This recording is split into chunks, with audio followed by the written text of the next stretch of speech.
그 다음에 협업 필터링은 협업합니다. 협업을 해요. 그래서 사용자의 행동이나 선호도 패턴을 기반으로 해서 추천합니다. 어떤 패턴이냐? 입니다. 그래서 나와 취향이 비슷한 사람들이 좋아하는 것을 나도 좋아할 것이다 라는 겁니다. 유추할 수 있습니다. 즉 내가 옷을 검색을 했어요. 그런데 옷을 반팔 티를 검색한 사람들은 다른 사람들을 봤더니 반팔 티셔츠와 스니커즈를 같이 검색을 하더라. 운동화. 그러면 이 사람도 반팔 티셔츠를 검색했으니까 스니커즈를 혹시나 찾을 수 있다라고 하는 확률이 어때요? 조금 높겠죠? 이것이 협업 필터링입니다. 자, 예를 들어 그림으로 보고 설명드릴게요. 고객 A는 예를 들어 햄버거, 아주 맛있는 햄버거네요. 햄버거를 하나 선택을 했다고 합시다. 그러면 이 햄버거를 선택을 한 사람이 고객 A와 B가 비슷한 상품 이력이 있어요. 이 A도 햄버거를 선택을 했고 B도 뭐 버거킹이 아주 맛있게 생겼네요. 아주 맛있게 패티가 2개 들어가는 햄버거를 구매를 했어요. 자, 그러면 어떻게 판단해요? A와 B는 먹는 거, 햄버거 취사 선택에 있어서는 아주 선호가 비슷하다라고 알 수 있죠? 자, 그러면 이 비슷한 성향을 가진 이 B라는 사람이 피자, 콤비네이션 피자를 하나를 주문했어요. 그러면 어때요? 아주 성향이 비슷한 사람, 이 사람이 뭐 어디 도미노 피자에 콤비네이션을 주문했다 그러면 이 사람도 아마 콤비네이션 피자를 좋아할 수가 어때요? 있을 것 같죠? 이게 패티가 2개 들어가고, 그 다음에 치즈도 2개 들어가고, 더블이네. 아주 고열량이네요. 이 사람이 콤비네이션, 아주 하드한 그런, 굉장히 이렇게 좀, 포만감이 높은 열량이 많은 걸 주문했으면 이 사람도 좋아할 수 있을 것? 같다고 얘기할 수 있을 것 같습니다. 그래서 이 협업 필터링은 나와 취향이 비슷한 사람들이 좋아하는 것을 나도 좋아할 것이다 라는 가정을 바탕으로 작동하는 겁니다. 그래서 사용자의 항목, 아이템 간의 상호작용 데이터, 평점, 구매 기록, 시청 이력 등이 있을 거예요. 그걸 활용하는 겁니다. 그래서 콘텐츠 자체, 예를 들어 영화 같으면 장르나 배우, 속성을 분석하는 콘텐츠 기반 필터링하고 다르게 순수하게 뭐예요? 행동 패턴입니다. 행동 데이터에 의존하는 것이 바로 협업 필터링입니다. 협업 필터링은 2가지로 나눌 수 있는데요. 사용자 기반 협업 필터링하고 아이템 기반 협업 필터링이 있습니다. 사용자 기반은 뭐예요? 특정 사용자와 유사한 취향을 가진 다른 사용자 그룹을 찾고 그 그룹이 선호하는 아이템을 추천하는 거죠. 그래서 앞서처럼 쇼핑을 이렇게 하면 당신과 비슷한 옷을 구매한 사람들이 이 셔츠도 구매했습니다 라고 추천합니다. 자, 그러면 맞아, 나도 별로 사고 싶은 생각도 없었어요. 나는 그냥 티셔츠만 하고 싶었는데 추천을 해줍니다. 스니커즈. 그래, 맞아. 반팔을 입고 다니면 가벼운 스니커즈도 좋네. 입고, 신고 소풍을 가야겠다. 할 수 있겠죠? 구매 충동이 생길 수 있습니다. 그 다음에 이제 아이템 기반의 협업 필터링은 사용자가 이전에 선호했던 아이템과 유사한 아이템을 찾아서 추천하는 거죠. 아이템 간의 유사도는 해당 아이템들과 함께 구매하거나 선호한 사용자들의 패턴을 기반으로 계산합니다.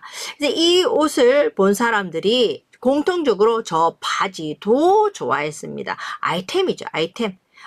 취향과 선호와 아이템. 그래서 협업 필터링은 사용자 기반 협업 필터링과 아이템 기반 협업 필터링으로 나누십니다.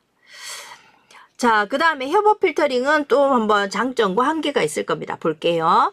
협업 필터링은 다양성이 보장되는 겁니다. 즉, 사용자가 스스로는 탐색하지 않았을 수도 있는 새로운 관심 분야 아이템을 추천합니다. 아까 얘기했죠. 나는 셔츠만 사고 싶었는데, 이거 봐라. 신발도 추천해주네? 그쵸? 새로운 관심 분야 아이템을 추천해줍니다. OTT도 마찬가지예요. SF, 내가 SF에, 예를 들어 이런 거죠. SF 영화도 굉장히 다양한데 주로 뭐 예를 들면 영화가 나오는 SF 영화가 있을 수 있고 범죄 스릴러 SF가 있을 수 있고 그 다음에 뭐 좀 로맨틱한 것일 수도 있을 것이고 바이오 공학, 생명공학이 SF 있을 수 있겠고 우주 관련 SF도 있을 것이고 다양합니다. 그쵸? 근데 이런데 나는 어떤 것을 예를 들어 바이오 공학 쪽에서 SF를 봤는데 그러면 내가 나는 그런 쪽으로 봤지만 바로 SF로 보는 사람들이 AI 관련 SF도 있더라. 추천해 줄 수 있는 거죠. 다양성을 보장할 수 있습니다. 그 다음에 도메인 비의존성이라고 하는데요. 도메인 비의존성은 또 아이템의 내용이나 특징을 분석할 필요도 없이 사용자 행동 데이터만 있으면 되므로 다양한 도메인에 적용 가능한 겁니다. 자, 그런데 또 협업 필터링의 또 한계는 뭐냐? 구매 이력이 없거나 전혀 없을 때는 어떻게 해요? 행동 패턴이나 선호도 이런 게 아무것도 없어요.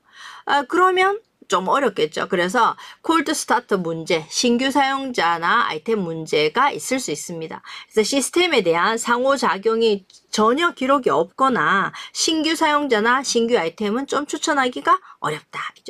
그 다음에 좀 확장성 문제가 있습니다. 사용자 아이템 수가 늘어날수록 유사도 계산 양이 아주 많이 늘어나죠. 뭐냐면 이 사람이 좋아해요. 그리고 사람도 여러 명 있어요. 그 다음 저 사람이 좋아해. 그런데 이 사람 저 사람이 햄버거를 똑같이 좋아했어. 그러면 피자도 이런 걸 좋아할 수도 있다라고 하는데 사용자가 너무 많아지고 아이템이 너무 기하급수적으로 많아지면 어때요? 시스템 성능이 좀 떨어질 수도 있다라는 문제를 안고 있습니다. 자, 그러면 콘텐츠 기반, 협업 기반을 장단점이 있는데 좀 잘 융합하면 좋지 않겠어요? 네, 그래서 하이브리드 추천이 있습니다. 하이브리드 추천은 섞은 거죠.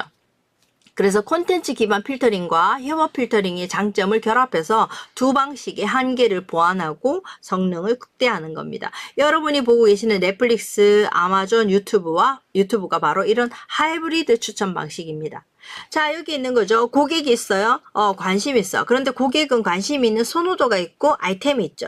그래서 콘텐츠 기반으로 해서 분석할 수도 있고 선호도 기반으로 분석할 수 있어요.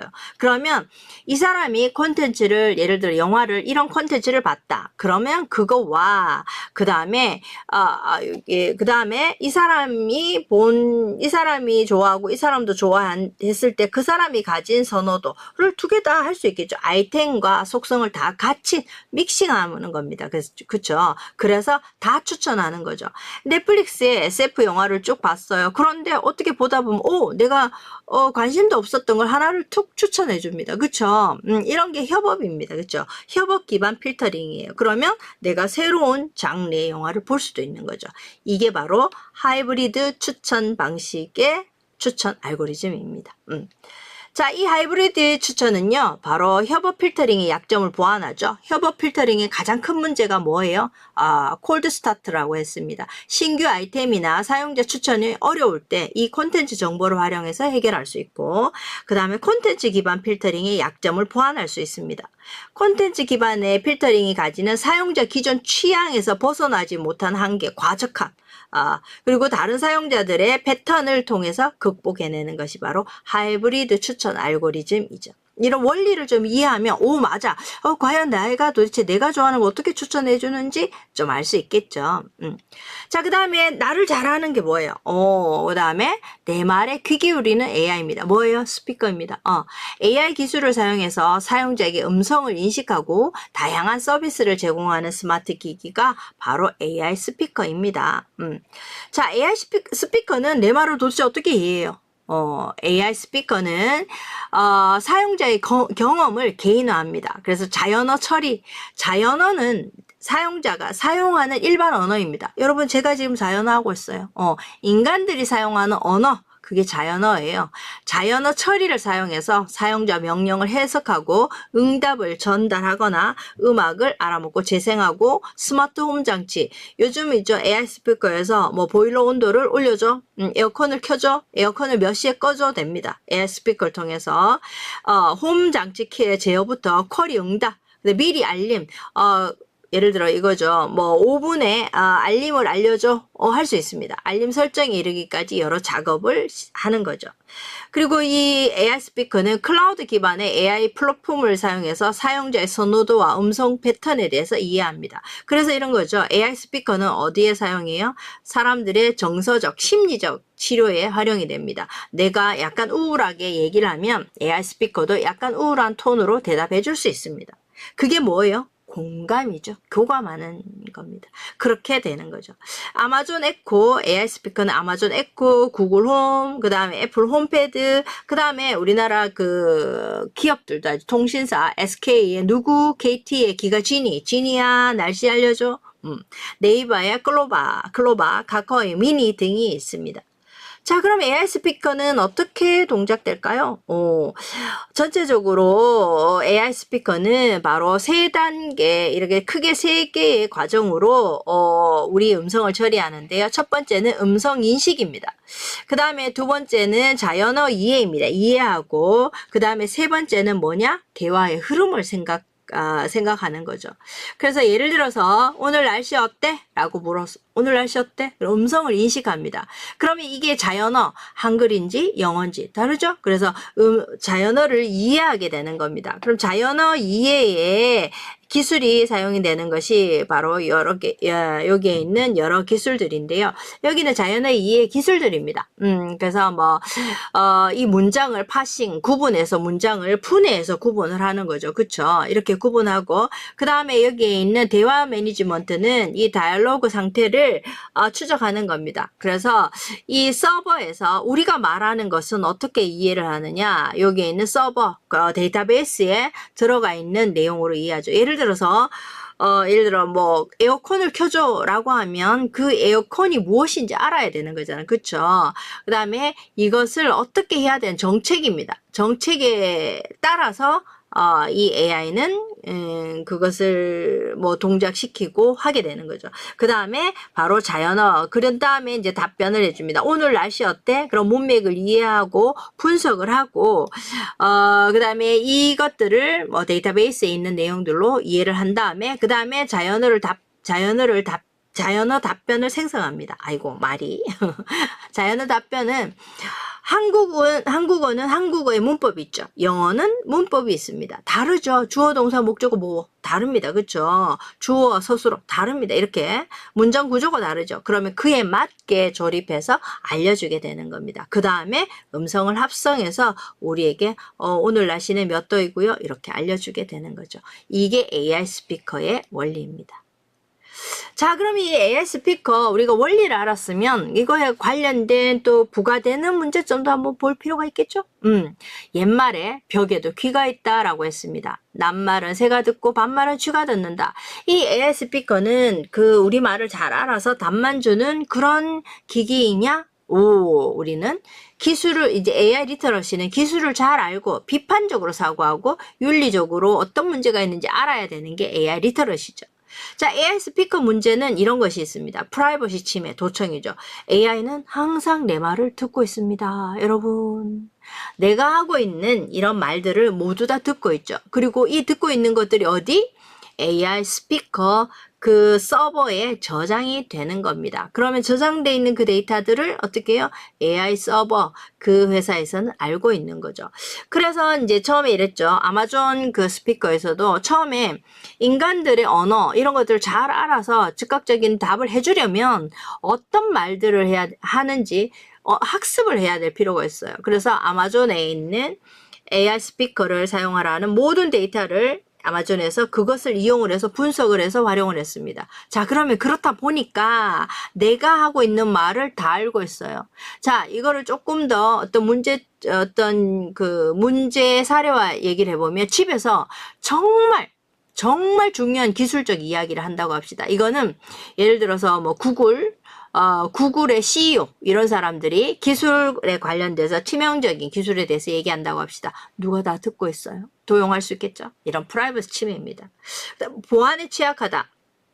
인터넷 데이터가 정부가 보이지 않는 데이터로 디지털되어서 이렇게 송수신되면 무조건 보안에 취약하다는 전제가 있는 겁니다. 보안에 취약하죠. 그리고 책임 소재나 의사결정이 투명하지 않다. 도대체 이 AI는 어떻게 뭔가 결정을 내리고 하는지 알 수 없어요. 투명성에 문제가 있습니다. 또 AI는 편향성을 가지고 있다는 거죠. AI 스피커가 어떻게 편향성을 가지냐? 그거보단 이 데이터가 어떻게 편향되는 결과의 재료로 쓰이는지 알 수 없는 겁니다. 그 다음에 사용자의 나의 경험을 모두 다 개인화하는 거죠. 이런 문제점이 있다는 겁니다. 자, 그 다음에